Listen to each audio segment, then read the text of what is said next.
आइए जानते हैं आज की कुछ प्रमुख अंतर्राष्ट्रीय खबरों को। पहले एक नजर आज की हेडलाइंस पर। सोनिया राहुल की सलाह के बाद होगा कर्नाटक सीएम का ऐलान, आलाकमान को रिपोर्ट सौंपी।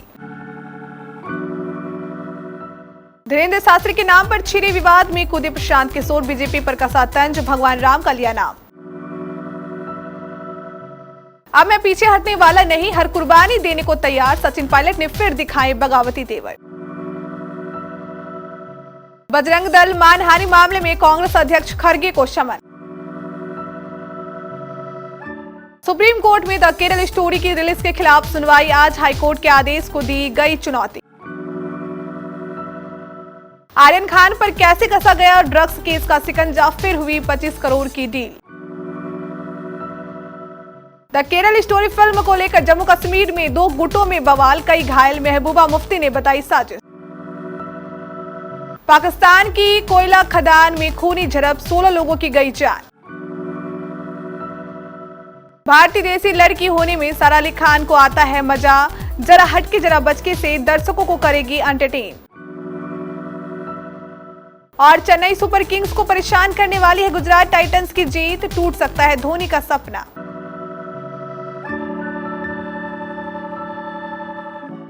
कर्नाटक का अगला सीएम अब दिल्ली में तय होगा। इसके लिए सोनिया और राहुल गांधी से सलाह ली जाएगी। इसके लिए सीएम पद के दावेदार सिद्धारमैया देर शाम दिल्ली पहुंच गए। डीके शिव कुमार आज दोपहर तक पहुंचेंगे। इससे पहले सोमवार को दिन भर बेंगलुरु से दिल्ली तक बैठकें हुई। विधायकों से रायशुमारी कर दिल्ली पहुंचे तीनों पर्यवेक्षकों सुशील कुमार शिंदे, भंवर जितेंद्र सिंह और दीपक बावरिया ने कांग्रेस अध्यक्ष मल्लिकार्जुन खड़गे को अपनी रिपोर्ट सौंपी। जिले में चुनावी रणनीतिकार प्रशांत किशोर के पत्रकार वार्ता के दौरान सोमवार को बागेश्वर बाबा और बीजेपी को लेकर पूछे गए सवाल के जवाब में उन्होंने कहा कि बीजेपी के कार्यालय पर बागेश्वर बाबा की तस्वीर लग रही है, तो ये सवाल आपको बीजेपी से करना चाहिए कि भगवान राम का फोटो लगाने वाले अगर आज धीरेन्द्र शास्त्री का फोटो लगा रहे हैं तो बीजेपी की तरक्की आप इसी से समझ सकते हैं। बीजेपी का भरोसा भगवान राम पर कम हो गया है तो अब शास्त्री पर भरोसा करेंगे। यह आपको बीजेपी की मानसिकता दिखाता है कि भगवान राम की फोटो की जगह वो किसकी फोटो लगा रहे हैं। जन संघर्ष यात्रा के समापन पर आयोजित आम सभा के दौरान सचिन पायलट ने कांग्रेस आलाकमान को चुनौती दे डाली।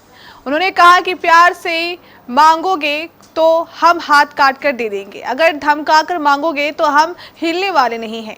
पायलट ने कहा कि अब मैं डरने वाला नहीं हूं और मैं दबने वाला भी नहीं हूं। विपक्ष में रहने के दौरान उन्होंने और उनके साथी कार्यकर्ताओं ने खूब मेहनत की, पार्टी को आगे लाने में कोई कसर नहीं छोड़ी।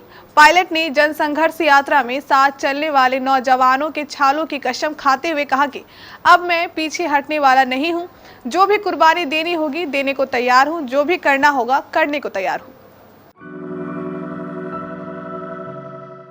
पंजाब की एक अदालत ने कांग्रेस अध्यक्ष मल्लिकार्जुन खड़गे को समन जारी किया है। कर्नाटक चुनाव के दौरान कांग्रेस के घोषणा पत्र में बजरंग दल और इस्लामी संगठन पॉपुलर फ्रंट ऑफ इंडिया को एक जैसा बताकर इन पर बैन लगाने का वादा किया था। इसी के खिलाफ विश्व हिंदू परिषद ने खड़गे पर 100 करोड़ रुपए की मानहानि का दावा किया था। Supreme court film the Kerala story की रिलीज के खिलाफ याचिका पर आज सुनवाई करेगा। फिल्म की रिलीज पर रोक लगाने से इनकार करने को लेकर केरल हाईकोर्ट के आदेश को शीर्ष अदालत में चुनौती दी गई है। पीठ के सामने सोमवार को याचिकाकर्ता पत्रकार कुर्बान अली की तरफ से पेश वरिष्ठ वकील कपिल सिब्बल ने इस मामले का जिक्र किया। पीठ सोमवार को ही सुनवाई के लिए तैयार हो गई। बाद में उसने पहले से निर्धारित मामलों पर सुनवाई के चलते मंगलवार को इस याचिका पर सुनवाई की बात कही। सिब्बल ने कहा कि इस याचिका पर तत्काल सुनवाई की आवश्यकता है क्योंकि हाईकोर्ट ने इसकी रिलीज पर अंतरिम रोक लगाने से इनकार कर दिया है।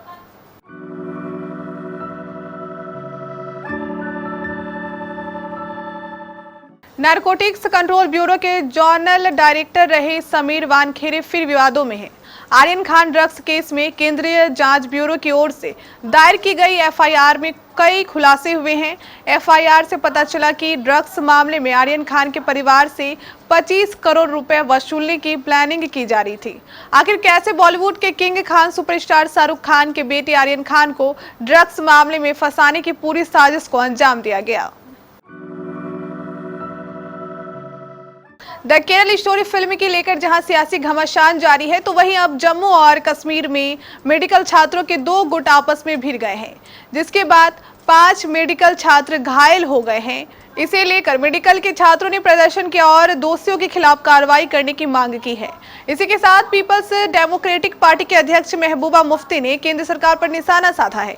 पीपल्स डेमोक्रेटिक पार्टी के अध्यक्ष महबूबा मुफ्ती ने आगे कहा कि केंद्र सरकार हिंसा भड़काने वाली फिल्मों को प्रोत्साहित कर रही है।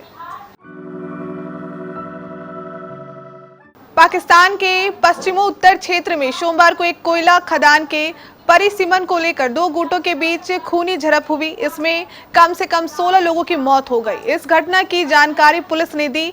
उन्होंने बताया कि घटना पेशावर से करीब 35 किलोमीटर दूर कोहाट जिले के डेरा आदम खेक इलाके में हुई। डेरा आदम खेक इलाके में सनीखेल और जरघुन खेल जनजातियों के बीच खदान के परिसीमन को लेकर खूनी झड़प हुई। हमले में मारे गए और घायल लोगों को अस्पताल भेज दिया गया, जहां घायलों का इलाज किया जाएगा और मारे गए लोगों का पोस्टमार्टम होगा। हालांकि पुलिस का कहना है कि घायलों की सही संख्या का तत्काल पता नहीं चल सका है, लेकिन दोनों ओर से हुई गोलीबारी में काफी लोग हताहत हुए हैं। सारा अली खान ऑटो रिक्शा में बैठकर विक्की कौशल के साथ अपनी अपकमिंग फिल्म जरा हटके जरा बचके के ट्रेलर लॉन्च पर पहुंची। सैफ अली खान की बेटी सारा अली खान अपनी फिल्मों के साथ साथ पर्सनल लाइफ की वजह से भी चर्चा में रहती है। सारा अली खान का सोशल मीडिया पर अक्सर बेहद सिंपल अवतार देखने को मिलता है। सारा अली खान का मानना है कि उनके किरदारों की प्रासंगिकता इस तथ्य से आती है कि वह अपने देश की नब्ज से मजबूती से जुड़ती है और भारतीय देसी लड़की होने का आनंद लेती है। सारा अली खान का गर्ल नेक्स्ट डोर अवतार हमेशा से ही फैंस का पसंदीदा रहा है और एक बार फिर वह लक्ष्मण उटेकर निर्देशित आगामी फिल्म जरा हटके जरा बचके में विक्की कौशल के साथ एक युवा मध्य वर्गीय महिला की भूमिका निभाती नजर आएगी। सलामी बल्लेबाज शुभमन गिल के शतक के बाद मोहम्मद शमी और मोहित शर्मा की तूफानी गेंदबाजी से गत champion Gujarat Titans Sunrisers Hyderabad को 34 रन से हराकर प्लेऑफ में जगह बनाने वाली पहली टीम बना। इस जीत के बाद गुजरात टाइटंस के 18 पॉइंट हो गए हैं। उसका टॉप 2 में भी रहना पक्का हो गया है, यानी गुजरात को फाइनल में पहुंचने के 2 मौके मिलेंगे। चेन्नई सुपर किंग्स को प्लेऑफ के लिए आराम से क्वालिफाई करना है तो आखिरी मैच जीतना ही होगा। 13 मैचों में टीम के अभी 15 पॉइंट है। उसका आखिरी मैच दिल्ली कैपिटल्स के खिलाफ 20 मई को होना है।